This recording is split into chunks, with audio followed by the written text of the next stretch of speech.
Olá, estamos de volta na nossa aula de número 49, complementando a aula anterior falando do artigo 26, parágrafo 1º e 2º, da relevância da arte e da educação física, que ficaram de fora do parágrafo 1º do artigo 26, mas que não ficam de fora do currículo. Não obstante, eu entendo que o currículo acabou, ao deixar elas de fora do parágrafo 1º, desprestigiando um pouco destas duas áreas em detrimento das demais, quando não deveria.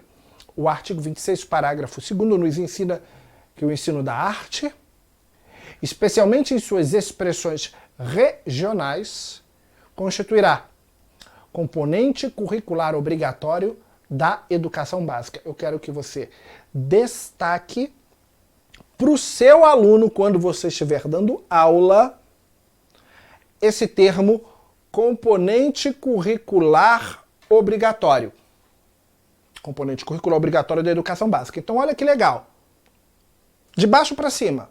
É um componente curricular obrigatório da educação básica. Então tem que ter arte em toda a educação básica.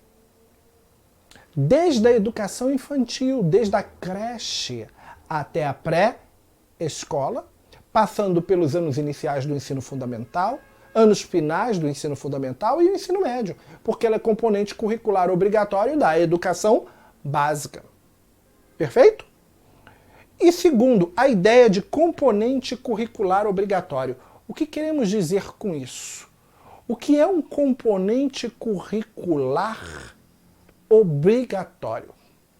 E qual a diferença de componente curricular obrigatório para conteúdo obrigatório? Porque são duas coisas diferentes. Uma coisa é um componente curricular obrigatório, outra coisa é um conteúdo obrigatório. Qual a diferença? Sabemos, por isso eu pedi para você destacar. Componente curricular obrigatório é aquele cuja matrícula pode ser facultativa por opção ou determinação legal. Nem todo componente curricular obrigatório o aluno é obrigado a se matricular. Há componentes curriculares obrigatórios que o aluno não é obrigado a se matricular. Quando eu digo que é componente curricular obrigatório, é porque o poder público, as instituições públicas e instituições públicas em geral, elas são obrigadas a oferecer. O que não quer dizer que o aluno seja obrigado a fazer alguns desses componentes curriculares obrigatórios.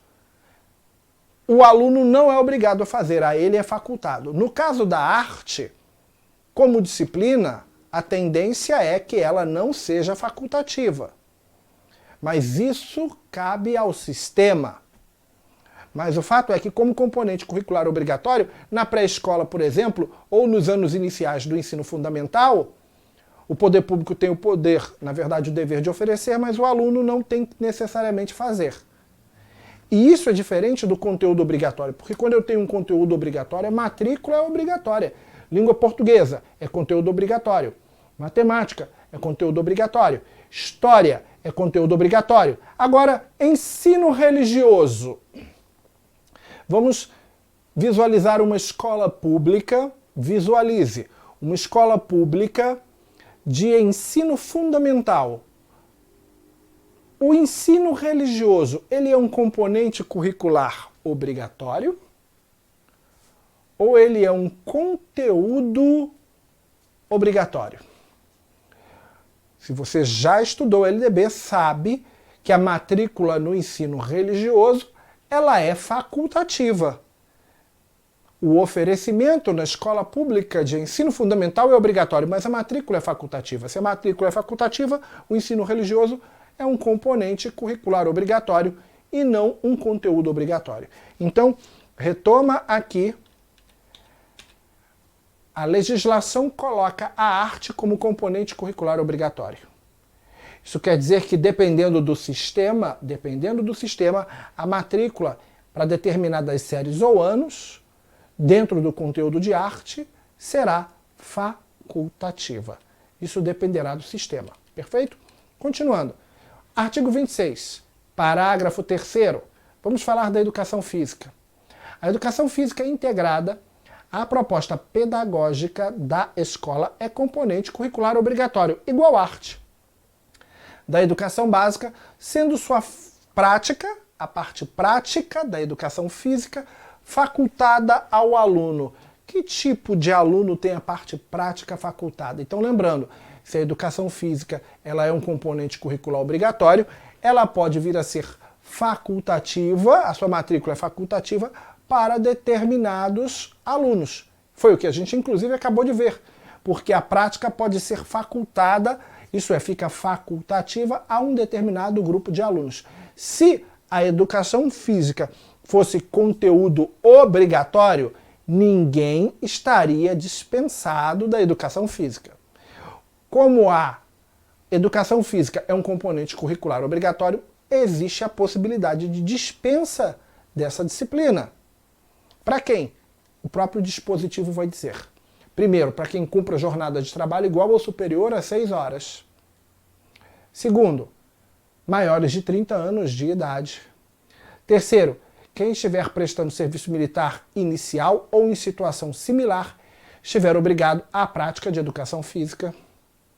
Quarto, quem estiver amparado pelo decreto 1044, que eu vou fazer uma remissão aqui nessa aula. O quinto foi vetado no ano de 2003. E o sexto é para quem tem a prole. Só lembrando que prole quer dizer filhos. Para quem tem filhos, a educação física é facultada. A parte prática da educação física, a parte prática é facultada. Prole são filhos. Quer educação física, quer mais ginástica do que ter que cuidar de filhos durante o dia? Deus me livre, dá um trabalho danado. Aqui o decreto 1044, que a gente mencionou aqui no inciso 4º. Quem tiver amparado pelo decreto 1044, a parte prática da educação física é dispensada. Dispõe sobre o tratamento excepcional para alunos portadores das afecções, que indica, aí ele vai trazendo aqui, portadores de afecções congênitas ou adquiridas, infecções, traumatismos e outras condições mórbidas, determinando distúrbios agudos ou agudizados, caracterizados por, a linha A, incapacidade física relativa, incompatível com a frequência aos trabalhos escolares, desde que se verifique a conservação das condições intelectuais e emocionais necessárias para o desenvolvimento da atividade escolar em novos moldes, seja de ocorrência isolada ou esporádica. E aí também vai abarcar o decreto quem tem síndromes hemorrágicas, tais como hemofilia, asma, cartítide, pericardites, afecções osteoarticulares, correções ortopédicas, nefropatias agudas ou subagudas, afecções reumáticas. Então, quem possui condições de natureza mórbida, como por exemplo diabetes, obesidade, nefropatia, cardiopatia, problemas renais agudos, afecções reumáticas, lúpus e outras doenças reumáticas, a essas pessoas a prática da educação física é facultada. Perfeito? Fácil de entender. Dá uma olhada nessa questãozinha só para ver se você prestou atenção no que eu falei até agora com relação à educação física. Dá uma pausa, lê devagar, responde e eu vou para a correção. Imagino que já tenha soltado sua pausa. Então, vamos lá. Segundo disposição expressa na LDB, assinale a categoria de estudante abaixo que está dispensada de fazer educação física. Letra A, que cumpra jornada de trabalho igual ou superior a 6 horas e maior de 30 anos de idade. B, quem estiver prestando serviço militar inicial ou que em situação similar estiver obrigado à prática. A prática de educação física e gestantes, porque a gestante entraria ali no decreto 1044. Quem tem a prole, quem tenha filhos, é dispensado. Letra D, todos acima da letra D estão dispensados, segundo a LDB. Quem tem prole está dispensado, quem tem filho e quem presta serviço militar está dispensado, quem tem mais de 30 anos e quem cumpre jornada de trabalho igual ou superior a 6 horas está dispensado. Se todos acima estão dispensados, a letra D é o meu gabarito. E letra E, ninguém está dispensado da educação física. O que você respondeu? Muito bem, vamos relembrar, acabei passando para o final, na verdade eu quero ir lá para o começo. Vamos relembrar quem está dispensado. Veja lá. Leitura do artigo 26, parágrafo 3º. A educação física integrada à proposta pedagógica da escola é componente curricular obrigatório. Isso é, a escola tem o dever de oferecer, embora nem todos podem vir a ser obrigados a fazê-la. Alguns podem ser dispensados da educação básica, sendo sua prática facultada ao aluno. Opa! Veja, a prática. A parte prática é facultada para essa galera aqui, ó. A parte prática. O que não quer dizer que a educação física como um todo foi dispensada. O que foi dispensada, facultado a esse pessoal, foi a prática. A educação física ela se divide em duas grandes áreas, a parte prática e a parte teórica. Esse pessoal está dispensado da prática, mas não está dispensado da parte teórica. Então eles podem vir a ser convidados, por exemplo, a fazer um trabalho de pesquisa para poder cumprir as metas da disciplina. Então eles estão dispensados da parte prática, mas não da teoria. Eles estão dispensados, por exemplo, de participar de uma atividade de educação física, como, por exemplo, um jogo de futebol. O que não quer dizer que eles estejam dispensados de participar do evento. Eles estão dispensados de praticar, jogar futebol. Mas eles podem vir a ter que participar, ajudando na organização do evento. Então, a prática é facultada, mas a disciplina não. Veja, volta lá. Volta de novo. Sendo sua prática facultada ao aluno. Isso é, sendo a disciplina facultada ao aluno, não, só a parte prática. A disciplina não ficou facultada. Então, como a disciplina não ficou necessariamente facultada, indo lá para a minha questão. Segundo disposição expressa na LDB, assinale a categoria de estudante abaixo que está dispensado de fazer educação física. Quem está dispensado? Ninguém. Ninguém está dispensado de fazer educação física.